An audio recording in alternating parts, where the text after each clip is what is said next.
The senator from Arizona. Thank you, Mr. President. I always enjoy hearing the words of wisdom of my friend and colleague from Delaware. Mr. President, today we mark a painful anniversary for our country, the day 30 years ago when America's embassy in Iran was violently seized and an institution of diplomacy became a prison for dozens of peaceful servants of this nation. For 444 days, the United States and the world watched and feared for the safety of our citizens. 8 brave Americans lost their lives trying to rescue our diplomats. And after so many days of dread and anguish and heartbreak, we all felt a great weight lifted when our fellow citizens were returned home safely to their friends and families.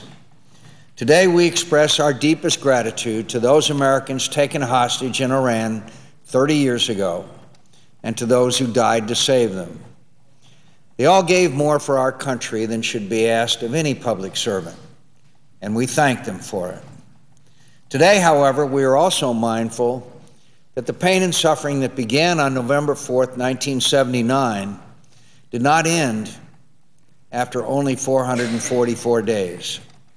For the people of Iran, that hardship continued for 30 more years, and it continues to this day. Iran is a great nation, and the Iranian people are the stewards of a proud and accomplished civilization. Throughout their nation's history, Iranians have made spectacular contributions to the arts and sciences, to literature and learning. These achievements have not only benefited Iran, they have added to the development and enrichment of all mankind. And so it is with profound sadness that we think today of all the potential of the Iranian people that has been suppressed and squandered over the past 30 years by the rulers in Tehran. I know that the Iranian government is singing the praises of their revolution today, but Iranians are not fools. They know what the real legacy of the past 30 years is. Iranians know that the government in Tehran has ruined their nation's economy and kept them isolated from the promise of trading and engaging with the world. Iranians are right to ask how much better off they would be if all of the money, the billions and billions of dollars that Iran's rulers have spent sponsoring terrorist groups, tyrannizing their people, and building weapons to threaten the world, were instead devoted to creating jobs, educating young people, and caring for the sick.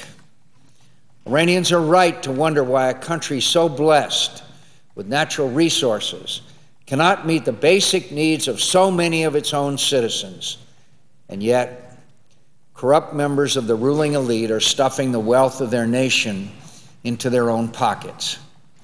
The rulers in Iran seized power 30 years ago, promising justice and better lives for all. But now they throw innocent Iranians in prison without proper trials. They mistreat and torture Iranians in jail. And they beat and murder Iranians in the streets for trying to speak freely and exercise their basic human rights. The world watched in horror as Iran's rulers inflicted all of this abuse and more upon peaceful Iranian protesters after the flawed elections last June. But the world also watched in awe as courageous Iranians risked everything for freedom and justice.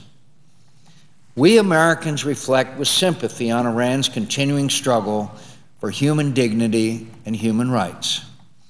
Our country seeks a relationship of peace and prosperity with Iran, and it is incredibly unfortunate that the Iranian government seems determined to keep the relationship between our two countries mired in the past by funding and arming violent groups that threaten our citizens and our allies, by building a nuclear weapons program in violation of Iran's own agreements and multiple UN Security Council resolutions, and by spurning repeated American efforts to reach out respectfully to resolve our differences in peace. The United States of America has no eternal enemies. We can overcome even the most painful parts of our own history, as we're doing now with countries like Vietnam.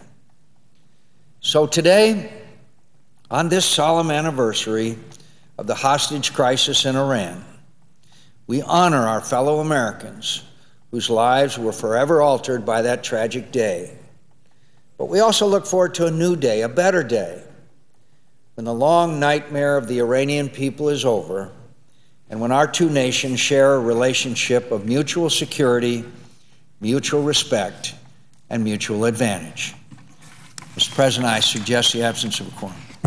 The clerk will call the roll. Mr. Akaka.